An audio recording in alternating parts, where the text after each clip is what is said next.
بسم اللہ الرحمن الرحیم۔ اللہم صلی علی محمد و آل محمد۔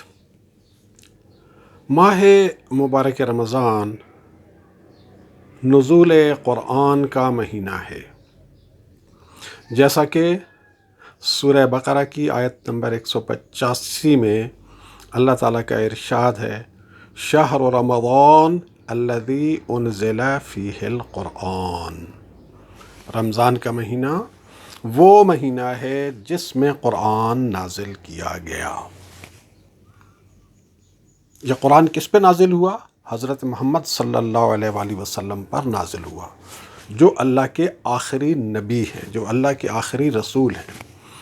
اللہ تعالیٰ نے جب انسانوں کو جنت سے نکالا تو اس وقت اللہ تعالیٰ نے انسانوں سے ایک وعدہ کیا، سورہ بقرہ میں اس کا ذکر ہے، فَإِمَّا يَأْتِيَنَّكُم مِّنِّي هُدًى فَمَن تَبِعَ هُدَايَ فَلَا خَوْفٌ عَلَيْهِمْ وَلَا هُمْ يَحْزَنُونَ۔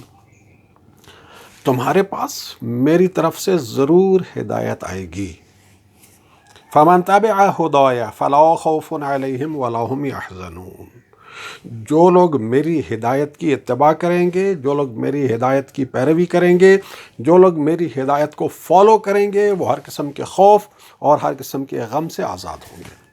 لا خوف علیہم ولا هم يحزنون۔ ان پر کوئی خوف نہیں ہوگا، کوئی غم نہیں ہوگا، ان کو مکمل اطمینان اور سکون کی زندگی ہوگی جو میری ہدایت کی پیروی کریں گے۔ تو اللہ نے اپنا یہ وعدہ پورا کیا، انبیاء کے ذریعے سے انسانوں تک اپنی ہدایت کا پیغام بھیجتا رہا، اور آخر پہ قرآن شریف کی صورت میں اپنا آخری اور کامل ترین پیغام اپنے آخری نبی حضرت محمد صلی اللہ علیہ وآلہ وسلم کے قلب اطہر پر نازل کیا، اور ان کے ذریعے سے یہ پیغام ہمیں پہنچایا۔ تو رسول اللہ صلی اللہ علیہ وآلہ وسلم اللہ کے پیغمبر ہیں، اللہ کے پیغامبر ہیں، اللہ کے قاصد ہیں، اللہ کے رسول ہیں۔ اللہ کے پیغام کو اللہ کی مخلوق تک، اللہ کے بندوں تک پہنچانا۔ اب پیغام پہنچانے کے دو طریقے ہوتے ہیں۔ ایک ہے زبانی طور پہ پیغام پہنچا دینا۔ آپ کو کوئی شخص پیغام دیتا ہے کہ فلاں شخص تک چل کے میرا پیغام پہنچا دے، تو آپ وہاں کیا کرتے ہیں؟ آپ الفاظ میں وہی پیغام اس شخص تک پہنچا دیتے ہیں۔ لیکن رسول اللہ صلی اللہ علیہ وآلہ وسلم نے جو اللہ کا پیغام ہدایت انسانوں کو پہنچایا، تو صرف زبان سے نہیں پہنچایا، صرف الفاظ سے نہیں پہنچایا، بلکہ عمل سے بھی پہنچایا۔ اگر حکم آیا کہ اللہ پر ایمان لاؤ، تو اللہ پر ایمان رکھ کر بتایا کہ اللہ پہ ایمان ہوتا کیا ہے۔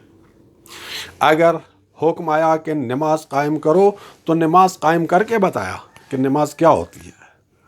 اگر زکوٰۃ کا، اگر جہاد کا، اگر دوسرے جن جن چیزوں کا بھی حکم آیا، تو رسول اللہ صلی اللہ علیہ وآلہ وسلم نے صرف زبان سے نہیں پہنچایا اپنا اللہ کا حکم۔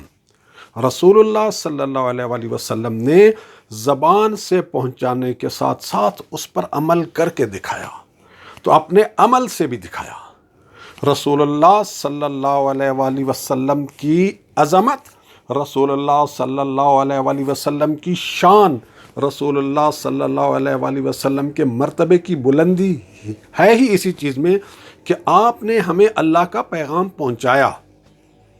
زبانی طور پہ ہی نہیں، عملی طور پہ بھی آپ نے ہم تک اللہ کا پیغام پہنچایا۔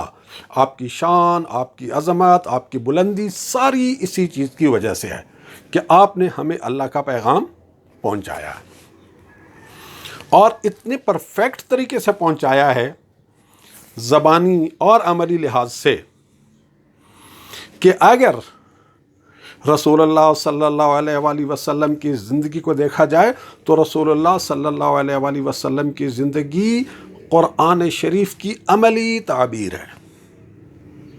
ہم بغیر کسی خوف کے، بغیر کسی جھجک کے، بغیر کسی ہیزیٹیشن کے یہ کہہ سکتے ہیں کہ یہ قرآن شریف جو ہمارے پاس موجود ہے کتابی شکل میں، یہ قرآن ایک انسانی شکل میں آ جائے تو اس انسان کا نام ہوگا محمد الرسول اللہ۔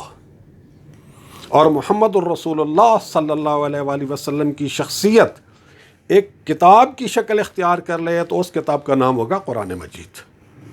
تو قرآن محمد ہے، محمد قرآن ہے، محمد قرآن کی عملی شکل ہے اور قرآن محمد کی کتابی شکل ہے، یہ دونوں ایک ہیں۔ رسول اللہ صلی اللہ علیہ وآلہ وسلم سے محبت کا راز بھی یہی ہے کہ وہ اللہ تعالیٰ کی ہدایت ہم تک پہنچانے والے ہیں اور رسول اللہ صلی اللہ علیہ وآلہ وسلم کی ہدایت کا عملی نمونہ ہے۔ قرآن محمد، محمد قرآن۔ جس طرح قرآن شریف کی بہت سی تفسیریں لکھی گئی ہیں، اسی طرح رسول اللہ صلی اللہ علیہ وآلہ وسلم کی سیرت پر بھی بہت ساری کتابیں لکھی گئی ہیں۔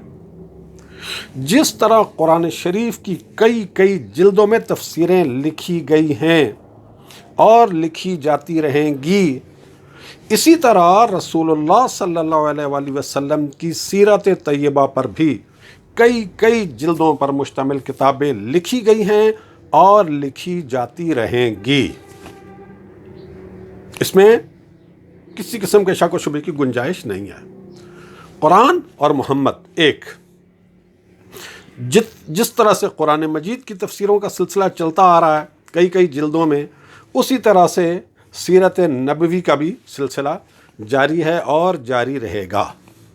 لیکن اگر ہم رسول اللہ صلی اللہ علیہ وآلہ وسلم کی سیرت کو، رسول اللہ صلی اللہ علیہ وآلہ وسلم کی شخصیت کو مختصر ترین الفاظ میں بیان کرنا چاہیں تو وہ اس طرح سے بیان کیا گیا ہے۔ ان 4 الفاظ میں بیان کیا جاتا ہے اور بیان کیا گیا ہے کہ اب کیا تھے؟ صادق، امین، صاحب خلق عظیم اور رحمت للعالمین۔ یہ 4 چیزیں جمع ہو جائیں تو محمد الرسول اللہ صلی اللہ علیہ وآلہ وسلم، یعنی صداقت پلس امانت پلس خلق عظیم پلس رحمت للعالمین ایکول ٹو محمد الرسول اللہ۔ تو اب جب ہم دعویٰ کرتے ہیں کہ ہمیں رسول اللہ صلی اللہ علیہ وآلہ وسلم سے محبت ہے، بڑا ہمارے ملک میں دوسرے اسلامی ممالک کی نسبت کچھ زیادہ ہی شور پایا جاتا ہے ناموس رسالت کا اور رسول اللہ صلی اللہ علیہ وآلہ وسلم کی شان پر مار مٹنے کا، ان ساری چیزوں کا دوسرے اسلامی ممالک اور اسلامی معاشروں کی نسبت ہمارے پاکستانی معاشرے میں یہ جذبہ اور یہ جوش زیادہ پایا جاتا ہے۔ تو آج ذرا اس جوش اور جذبے اور رسول اللہ صلی اللہ علیہ وآلہ وسلم کی شخصیت کے درمیان ایک مطابقت دیکھتے ہیں۔ ایک شخص جب کہتا ہے کہ میں رسول اللہ صلی اللہ علیہ وآلہ وسلم سے محبت کرتا ہوں تو اس کا مطلب کیا ہے؟ رسول اللہ امین ہے۔ تو جب کوئی شخص کہتا ہے کہ میں رسول اللہ سے محبت کرتا ہوں تو اس کے معنی ہے کہ وہ کہتا ہے کہ میں امین سے محبت کر رہا ہوں۔ رسول اللہ صلی اللہ علیہ وآلہ وسلم سے محبت کے معنی ہے صادق سے محبت۔ رسول اللہ صلی اللہ علیہ وآلہ وسلم سے محبت کے معنی ہے خلق عظیم سے محبت۔ رسول اللہ صلی اللہ علیہ وآلہ وسلم سے محبت کے معنی ہے رحمت سے محبت، رحمت کے رویے سے محبت۔ لیکن اگر کوئی شخص ایسا ہو کہ جس کی زندگی میں سچائی نہیں ہے، کبھی سچ بولتا ہی نہیں ہے، ہاں اس کے مفاد کا تقاضا ہو کہ سچ بول لے تو بول لے، ورنہ سچائی کے ساتھ اس کی کمٹمنٹ نہیں ہے، مفاد سچ سے پورا ہو رہا ہے تو سچ بول لے گا، مفاد جھوٹ سے پورا ہو رہا ہے تو جھوٹ بول لے گا، ایسا شخص سچا نہیں ہوتا۔ تو اگر کوئی شخص ایسا ہو جو صادق نہیں ہے اور پھر کہتا ہے کہ مجھے صادق سے محبت ہے، مجھے رسول صادق سے محبت ہے، میں رسول صادق کا عاشق ہوں، جھوٹ بولتا ہے۔ جب کوئی شخص اپنی زندگی میں آنیسٹ نہیں ہے، لوگوں کے ساتھ ڈیلنگ میں آنیسٹ نہیں ہے، اپنے پیشے میں آنیسٹ نہیں ہے، اپنی فیملی کے ساتھ آنیسٹ نہیں ہے، یعنی آنیسٹی اس کی زندگی کا اصول نہیں ہے، اس کی زندگی کا اصول ہے مفاد۔ آنیسٹی سے پورا ہوتا ہے تو وہاں آنیسٹ بن جائے گا، جہاں ایمانداری اور آنیسٹی سے پورا نہیں ہوتا وہاں بے ایمان بن جائے گا۔ تو ایسا شخص بھی خائن کہلائے گا، امین نہیں کہلائے گا۔ ایسا شخص جب کہتا ہے نا کہ مجھے رسول اللہ صلی اللہ علیہ وآلہ وسلم سے محبت ہے تو جھوٹ بولتا ہے۔ اسی طرح سے ایک شخص بد اخلاق ہے، اخلاق نبوی کی جھلک تک اس کے اخلاق میں نہیں ہے، اور پھر وہ کہتے ہیں کہ میں عاشق رسول ہوں، جھوٹ بولتا ہے یہ شخص۔ اسی طرح سے ایک شخص، اس کے رویے میں رحمت نظر ہی نہیں آتی، بے رحمی، تشدد، دہشت، یہ ساری چیزیں اس کے اندر پائی جاتی ہیں، اور پھر کہتا ہے کہ میں اس رسول سے محبت کرتا ہوں جو رحمت للعالمین ہے، تو جھوٹ بولتا ہے، 100% جھوٹ بولتا ہے۔ پچھلے چند دنوں میں آپ نے رسول اللہ صلی اللہ علیہ وآلہ وسلم کے نام پر ہمارے معاشرے میں ہونے والے تشدد کو دیکھا، رستے بند کر دیے، لوگوں کے لیے مشکلات پیدا کر دیں، مسافروں کے لیے مشکلات پیدا کر دیں۔ رسول اللہ صلی اللہ علیہ وآلہ وسلم کی تعلیمات میں، اسلام کی تعلیمات میں جن انسانوں کے ساتھ زیادہ مہربانی سے پیش آنے کی تاکید کی گئی ہے، ان میں ہے مسافر، ان میں ہیں عورتیں، ان میں ہیں بچے۔ رستے بند کر کے، بلاک کر کے، موٹر وے کو، جی ٹی روڈ کو، شہروں کے اندر آنے جانے والے رستوں کو بلاک کر کے، جس طرح سے مسافروں کے لیے، جس طرح سے عورتوں کے لیے، جس طرح سے بچوں کے لیے اذیت، زحمت اور تکلیف کا سامان پیدا کیا، جس طرح سے بے رحمی کے ساتھ تشدد کیا گیا، پولیس والوں کو زخمی کیا گیا، انہیں قتل کیا گیا، لوگوں کی املاک جلائی گئیں، گاڑیاں جلائی گئیں، رکشے چلائے گئے، ایمبولینسیں توڑی گئیں، لوگوں کی گاڑیاں توڑی گئیں، اور پھر دعویٰ یہ کہ ہم عشق رسول کا جذبہ رکھتے ہیں، ہم رسول اللہ صلی اللہ علیہ وآلہ وسلم سے محبت رکھتے ہیں۔ خدا کی قسم 100% جھوٹ ہے یہ دعویٰ، اس میں کوئی بھی سچائی نہیں ہے۔ لبیک یا رسول اللہ، لبیک یا رسول اللہ کا نعرہ لگانا آسان ہے، لیکن یہ سچا نعرہ لگانا بہت مشکل ہے۔ زبان سے کیا جاتا ہے؟ لبیک یا رسول اللہ کہہ دو، کیا فرق پڑتا ہے، کتنا زور لگتا ہے، لیکن لبیک یا رسول اللہ کے معنی جانتے ہیں؟ لبیک کہتے کسے ہیں؟ عربی زبان کا لفظ ہے۔ جب کوئی آقا اپنے غلام کو کسی کام کے لیے آواز دیتا ہے تو وہ جب کہتے ہیں نا یس سر، جی میں حاضر ہوں، فرمائیے کیا حکم ہے، تو اس کے معنی ہے لبیک۔ تو لبیک یا رسول اللہ کے معنی ہیں یا رسول اللہ میں آپ کے حکم کی اطاعت کے لیے حاضر ہوں۔ لبیک یا رسول اللہ کے معنی ہے یا رسول اللہ میں ہر چیز چھوڑ کر صرف اور صرف آپ کے احکام کی اطاعت کے لیے، آپ کی فرمانبرداری کے لیے، آپ کی تابعداری کے لیے موجود ہوں۔ میرا اور کوئی کام ہی نہیں ہے آپ کی اطاعت کے علاوہ، میرا اور کوئی کام ہی نہیں ہے آپ کی فرمانبرداری کے علاوہ۔ میرا کام یہ کیا ہے، میری زندگی کا مقصد یہ ہے کہ آپ کی فرمانبرداری، آپ کی تابعداری، یہ ہے لبیک یا رسول اللہ کے معنی۔ تو لبیک یا رسول اللہ کے معنی ہے سچ، لبیک یا رسول اللہ کے معنی ہے اپنی زندگی میں ایمانداری اور آنیسٹی، لبیک یا رسول اللہ کے معنی ہے اپنی زندگی میں اخلاق نبوی کو فالو کرنا، لبیک یا رسول اللہ کے معنی ہے لوگوں کے ساتھ رحمت سے پیش آنا، رحمت للعالمین کی اطاعت کا دعویٰ ہو اور رویے میں رحمت نہ ہو، صاحب خلق عظیم سے محبت کا دعویٰ ہو، ان کے نام پہ لبیک ہو، اور دنیا کی بدترین اخلاقی حالت ہو۔ صادق اور امین کو لبیک کہنے کی بات ہو، اور زندگی میں سچائی اور ایمانداری کا دور دور تک کہیں نام و نشان ہی نہ ہو۔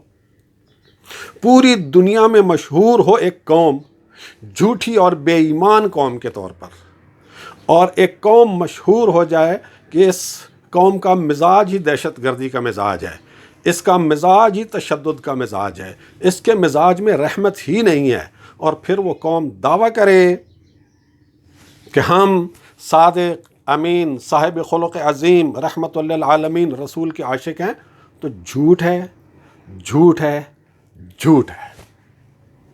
ماہ رمضان ماہ نزول قرآن ہے، اور روزہ ان تمام خواہشات کو کنٹرول کرنے کی ایک پریکٹس کا نام ہے، ایک مشق کا نام ہے، جو ہمیں اللہ تعالیٰ کے اس پیغام پر عمل کرنے سے روک دیتی ہیں۔ وہ تمام خواہشات، وہ تمام رویے، وہ تمام اخلاقیات جو ہمیں قرآن شریف کی ہدایت اور رسول اللہ صلی اللہ علیہ وآلہ وسلم کی سیرت پر عمل کرنے میں مانع اور رکاوٹ ثابت ہوتی ہیں، ان سب رکاوٹوں کے اوپر حاوی ہونا، ان پر غالب آنا، انہیں اپنے کنٹرول میں لے کے آنا، اس کے لیے روزہ ہماری ایک مشق ہے روحانی۔